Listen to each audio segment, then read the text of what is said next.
Hello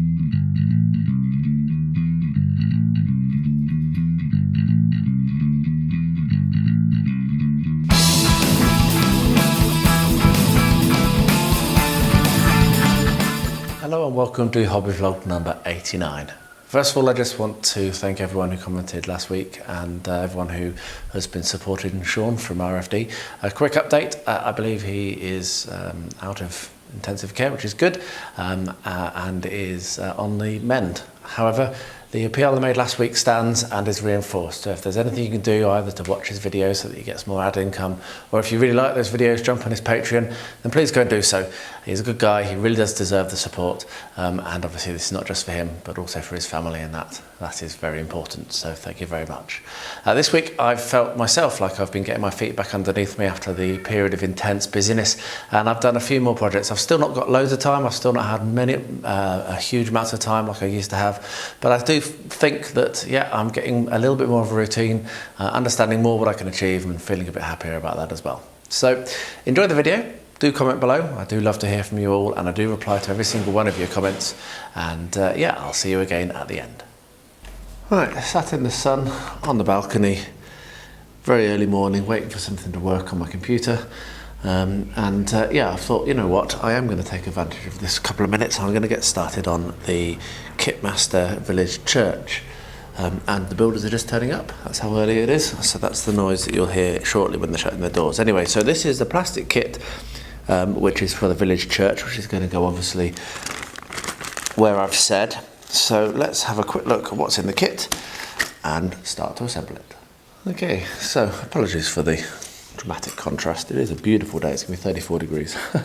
So what we've got is we have some good instructions with pictures, unlike the super quick mess of words. It is recommended that the instructions and exploded view are studied and the assembly is practiced before cementing together. Yes. So we've got 9 steps of that, which look relatively straightforward. What we have here is the roof, and we have some walls. We've got some clear plastic, which I will be using for the windows, I'm sure. So here's some other walls. Oh, they are numbered as well, that's good. So you've got the numbers printed or on the back in relief, so you can see those. Yeah, so mostly off sprue. There's only one sprue for us to actually snip, which is unusual. That's some drain pipes there, some downspouts. So what I'm going to do, I'm going to get myself organised here, work out what I need to get first, parts 1, 2, 3 and 4 according to these instructions, and then I might actually try to get into a bit of shade for filming this a bit better, because it is a little bit of a high contrast, which is a shame because it's a beautiful day, but yeah, that's not all that great. So yeah, so I think that's 1, that's 2, that's 3, and that's 4. There we are. So I've gathered together 1, 2. Oh no, that's 4. That's 4. Yeah, so I've gathered together all the parts that I need. So we'll have a look at that, and then we'll look at gluing it together, and that'll be a really good start. I've come over to my desk, which is a little bit more shaded, which is going to be better. So as you can see, I've got the 4 parts. There's a little bit of a sprue here actually that needs to be cleaned up. So I'm going to just quickly also check before I assemble that there isn't anything to trim off. It is a relatively clean kit, but also I do believe it does say that these are quite old kits, so they might be a bit yeah, they might be a bit out of date, and the instructions and the numbers might also even not be right, which is a bit odd.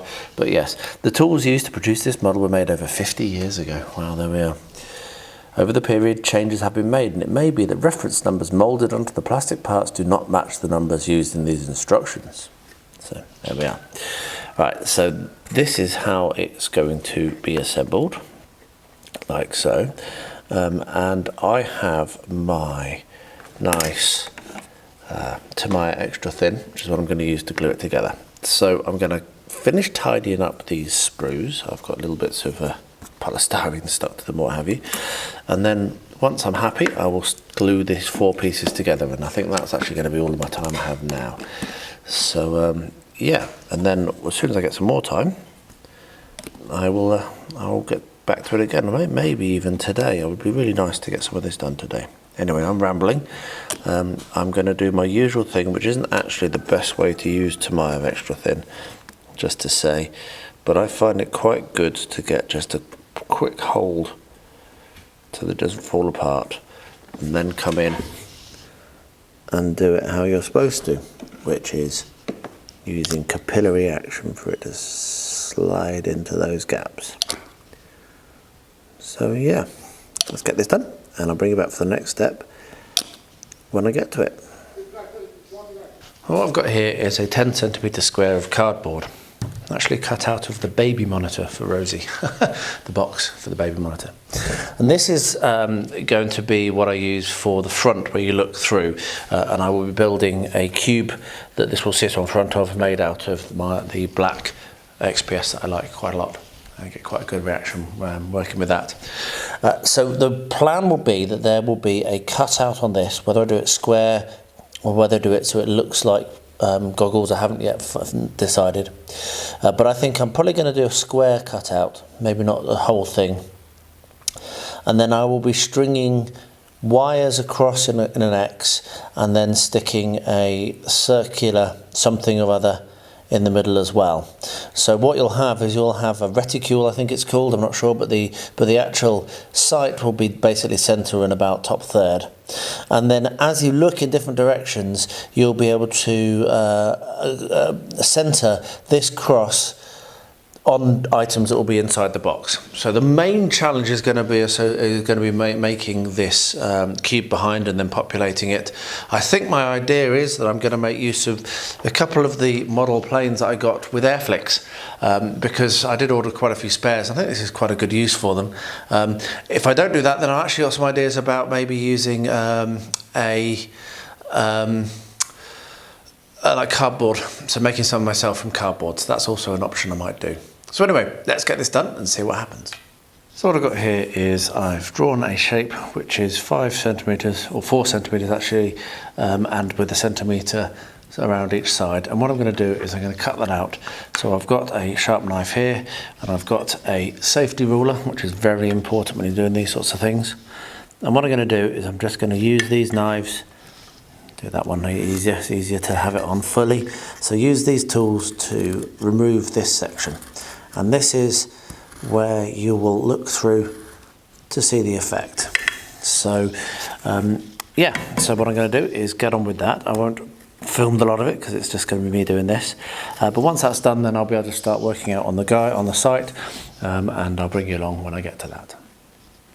I managed to get the walls done on the church, which was a real pain in the backside, and I've ended up going over to super glue because it just wasn't working for me with the extra thin, which is a bit of a shame because I do prefer extra thin. But anyway, the next step to go on is these little bits that are going to go onto the roof. So just some raised sections at the end. Now they do have little tabs that go in, little holes, and they are actually specific. So the gap on this side for panel 10, which is panel 10 is the roof, is not the same size as the gap between this side for panel 7. So yeah, we just glue these on the ends, and then when that's dried, then we get to put these onto the top of the church. So it's been quite a simple build so far. Hopefully it will continue to be so. I don't really want this to be stressful. So I'll get these glued, let them go off, and then when that's done, I will bring it back for the next step. The next step on the instructions has quite a few things it suggests to do, but I've not got very much time, as you know, so I'm going to just do this. And this next step for the first bit is gluing these roof panels on. Now you can see that there's a little tab here and also a little tab here, and that corresponds to this tab and this gap here. So what I'm going to do is put a little bit of super glue. Like I say, I got fed up with the plastic glue.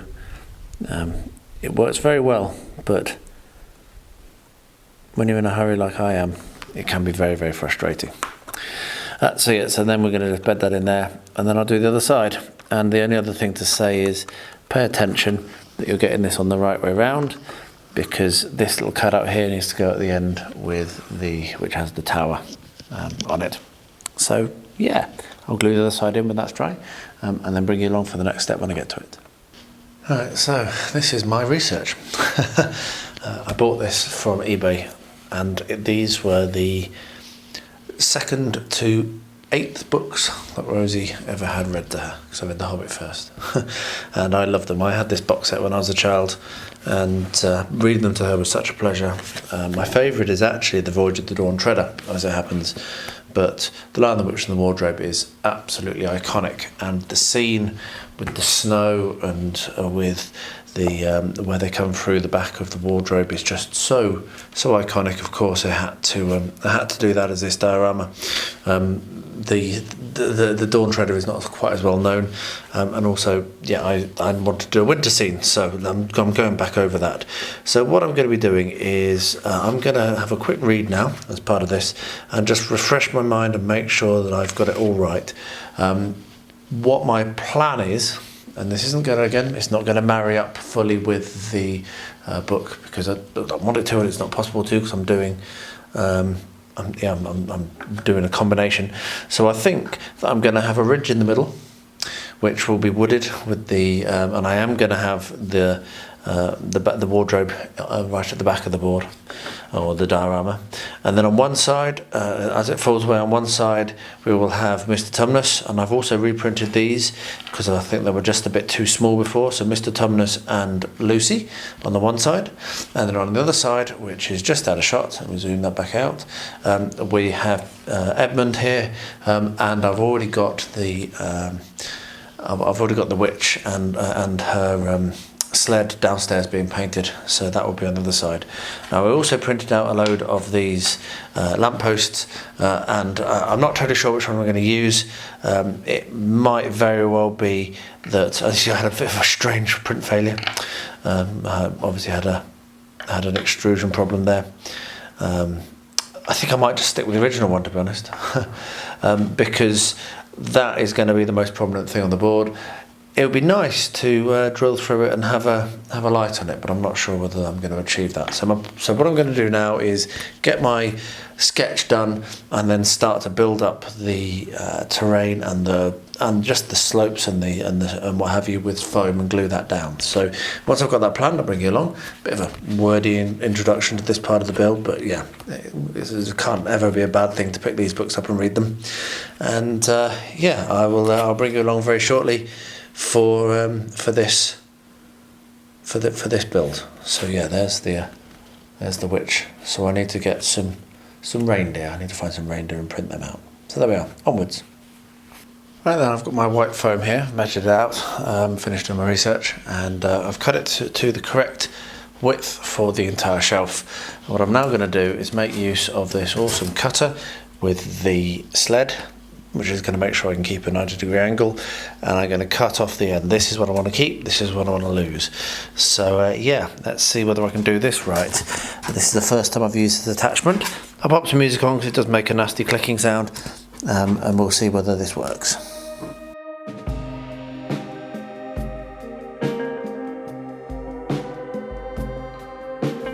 There we are, I think that's worked. This is a really cool tool. So what I'm going to do now is I'm going to make use of my gator glue to glue this down to the wooden board, and then when that's done I'll start shaping. So I'll just glue it down, weight it down, clump it, and then I'll bring you back for the shaping when I get to it. So now we come to creating the box for the 10x10. And what I decided to do is to make it so it's got an empty back, because I want to get light in, so I'll probably do it so how I'll build the terrain inside it, and then I will backlight it, or maybe put some tissue paper or something over it to do the lighting. So I'm not sure whether I'm going to glue it together. I'm just kind of mocking it up at the moment. I'm still very much in the thinking stages. But basically what we've got here is we've got two which are set to two 10x10. So that's the base there, which is 10 centimetres. And we've got two 9 centimetres, because the idea is that the 10 centimetres, that's 9, isn't it? That's the 10. So the idea is that these will basically glue like that. So that will go between, so it will glue like that, and you've got a 10 centimetre square cube there of the foam. Now, if you look at that, what you'll notice is I'm not really going to be able to kind of model inside this at all. Am I? Which is pretty obvious when you think about it. So what I'm going to do is I'm going to assemble this at the end, I think. So I'll mark off where these walls need to go, and then I'm going to work on the base to do the scenic terrain that I want to do, and then suspend the aeroplanes in it, which I am going to scratch build. I've decided I'm going to do that on cardboard, I think. Well, at least that's what I'm thinking now. I might fail. Yeah, as these things do. Sculpting isn't my strong point, as regular viewers will know, but I'm going to try to do it anyway. So what I'm going to do is I'm going to work on the base, only the base, leave the sides to one side, and then once that's done, then enclose it as the last thing, including putting the back on and what have you, with maybe some painted stuff on the back. So yeah, really excited for this build. It's very different to something I've done before. Hopefully it's going to work. So yeah, now I've assembled that, and I've confirmed that I'm not going to be able to build the box and then build inside the box. I now have a path forwards. So I will get ready and bring you along for the next step very shortly. This is glued on nicely, so what I'm now going to do is carve in the rough shape of these two valleys, and I've drawn a rough shape here, but I might not leave it like that. But the idea is that it's going to rise up to the centre and then fall away in the corners, so roughly going to follow that. And I'm going to make use of my Hot Wire Foam Factory cutter, which I don't actually use very much, but it is pretty good for this sort of thing. I think I do have a tool like this in that expensive one that I bought, but I've not yet managed to work it out, and so yeah, I'm just gonna leave it for now. I'm too tired right now to learn new tools. Too much going on. So what I'm going to do is stop this now filming, because I need to get a fan going and put a mask on because it's stinky, open some windows, and yeah, I will carve all that out and I'll bring you up when it's done. So that's carved out and I'm happy with the shape, and I've actually printed out some more things as well, which I'll show you. So on this side is going to be the White Witch, and here are the two reindeer that are drawing their sleigh, and you can see that they're going to be fine there, and then the sleigh here, and then Edmund here. So there's plenty of space on that side, and that's the one with far more of the miniatures on it than the other side, so that's good. So I'm pleased with that. What I'm going to do now is I'm going to mix up some Luke's modelling compound, or Geek Gaming as he calls himself now. I still think of it as Luke's APS. So we're going to mix some of that up, and I'm just going to cover the whole of this with the modelling compound, and the reason for that is to finish it off and to give a good solid base on which I can then do my scenicking. And that's the bit that's the most interesting for me, because I'm going to make use of some new materials like the snow that I have yet to use from, I think it's Woodland Scenic snow I've got. I've had some very good reports on. So yes, I'll just get this done, probably take multiple mixes, and I'm just going to put a thin skim over the lot. So I won't film it all again, there's no point, but it's just going to be put it on and then smooth it out as thin as possible without it losing its coverage, and that will then go on nicely. So I'll get that done and I'll bring you along for the next step when I get to it, which probably now will be tomorrow. Okay, so next thing to do, I've decided, is I'm going to build up the very subtle terrain on this base, and I'm doing another project for Tabletop Crafters United, as it happens, with some modelling compound from Geek Gaming. So I figured that I may as well make use of that just to put some very shallow terrain on, because this is going to just be painted to look like hills and farms and what have you underneath the aeroplane that you're in. So I just want it to not be totally flat, but I don't want it to be massively lumpy either. Don't mind a couple of lumps, but not too much. So I'm going to get that done and smooth it all out, because this needs to be very smooth, much smoother than I normally get my modelling compound. So I'll be dipping my fingers in water and cleaning them regularly to do that. So we'll do like a valley there and a little bit of a hill at the back there. There we are, that'll do. So I'll just smooth this little shape that I've done, make it really nice, and then let that go off, and then come back to it tomorrow and start painting it. got very little time for this project, so I'm just grabbing seconds when I can.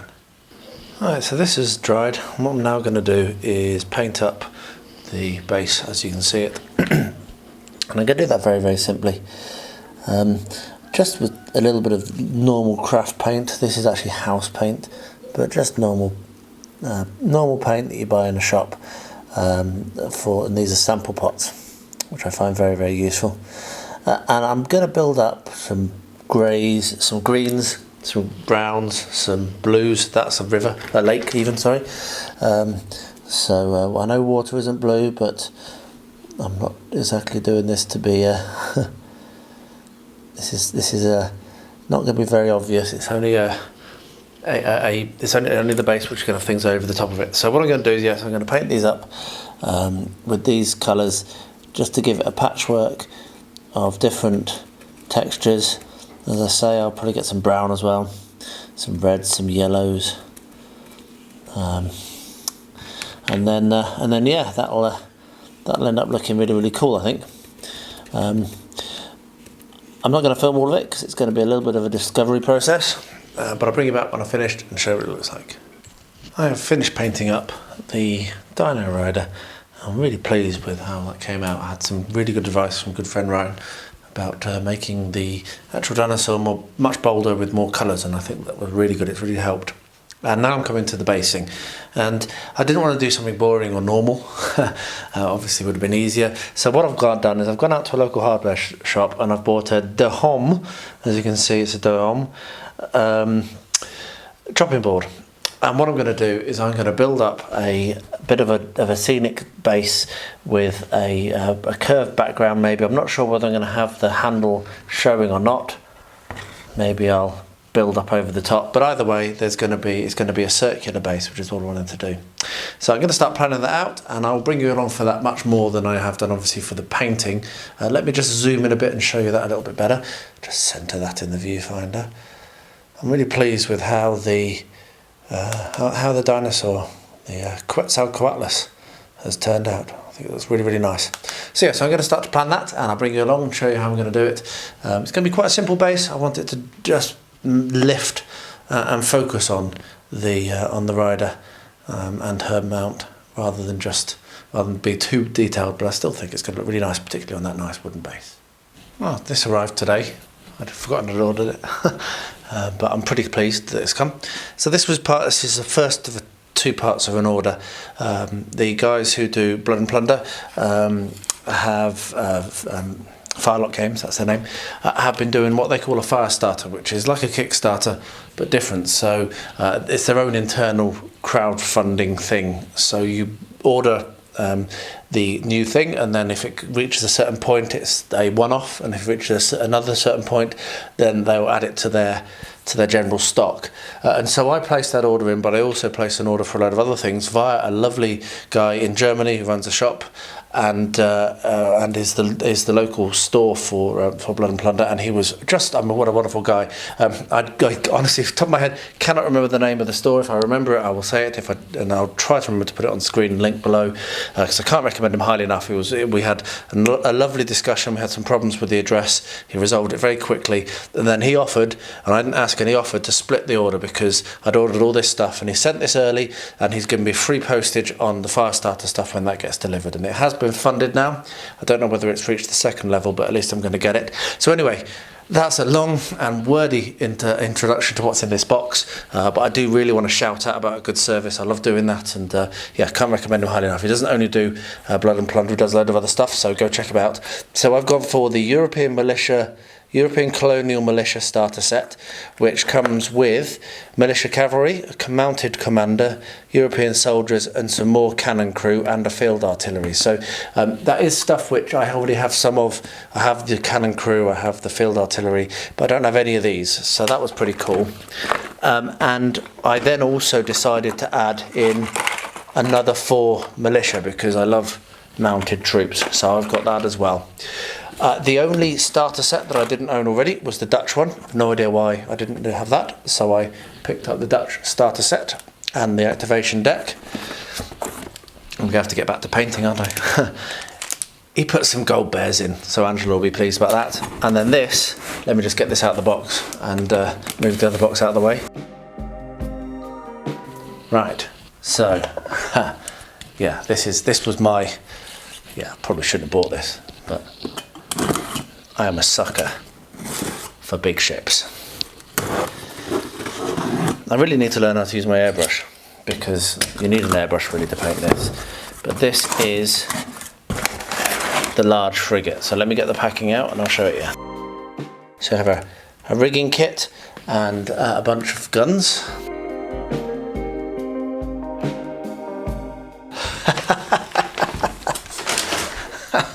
Look at that bad boy. That's gonna be some painting job. Yeah, wow. So yeah, I'm a sucker for big ships, and well, that's a big ship. It's not a 6 or 8, which is the biggest one they do, which is twice as expensive or even more. But yeah, I think that's pretty cool indeed. That's pretty cool. So yeah, so I'm pleased with what's arrived. I'm very pleased with this service, and at some point you'll see all this get into the painting round, I'm sure. But yeah, there we are. A load more Blood and Plunder stuff. Maybe one day I'll even play the game. I've been thinking about this all day, and I've come up with an idea which I think I like. So I'm not going to actually do much with it now because I can't. But I am going to quickly talk through it, sketch onto this where I think things will go, and then I can start building up over the next couple of days. So the thought I've got is that I'm actually going to leave some of the wood on the top to be visible. So I'm going to have the texture fading into the wood, which I quite like as an idea, and I think I'm going to have it roughly coming round like this. So there will be that nice wood grain, and that's rough. That nice wood grain will be able to be visible at least at the front, maybe even less than that. And what I'm going to have is this is a bit of doweling here, a bit of balsa wood dowel, and I'm going to put upright roughly here, and this I might be able to do straight away now if I can get it cut. So we're going to have one pole there and one pole over here roughly. And I'm going to put these in before I do anything else. That's the first thing it's going to do. And and they're going to be roughly half the height of this dowel. And I'm going to have some red ribbon coming down, catching by the wing, and from the other one catching by the wing. So you can see that they've just come through the finish line. Once that's glued in place and is set, I will then do my terrain paint with sand, and then terrain paint, and then I'll flock it. But before I do that, I will bed in these nice flowers. So I'm going to put the flowers kind of here, and also because they're flying, I'm going to put the flowers across the finish line. Basically, that's what I think. So these little trees are going to go across the finish line to mark where the finish line is.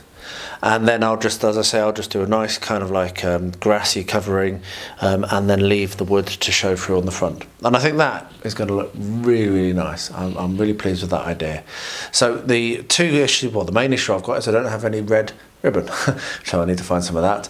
But the first thing to do is going to be to cut this down to size, which I will use a saw for because I want it to be relatively smooth, and then glue them in place just using PVA, and then leave that to dry overnight, and then I'll come back tomorrow and we'll start doing the rest of the scenicking.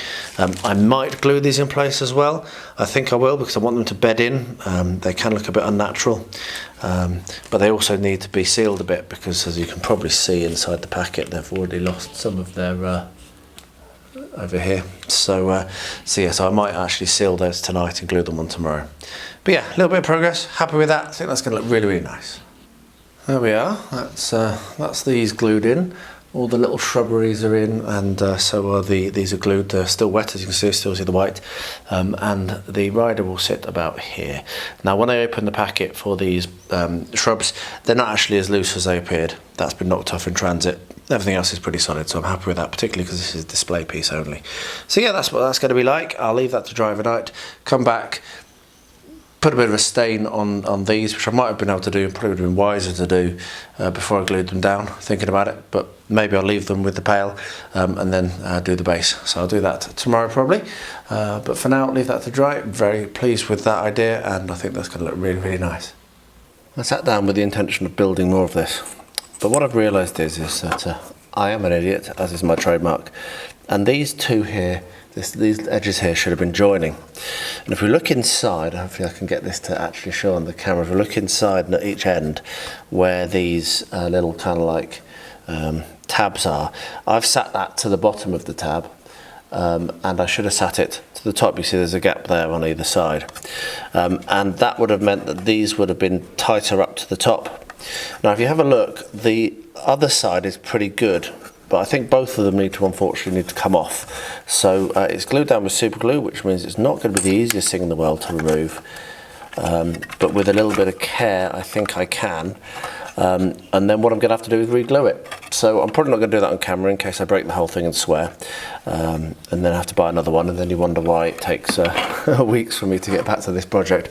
But yeah, I need to do it right, because the cap which was going to stick on doesn't fit with how they're sat at the moment, and that's just not satisfactory. So I'm going to take the roof off, re-glue it, and I'll bring you back when I get to the next step.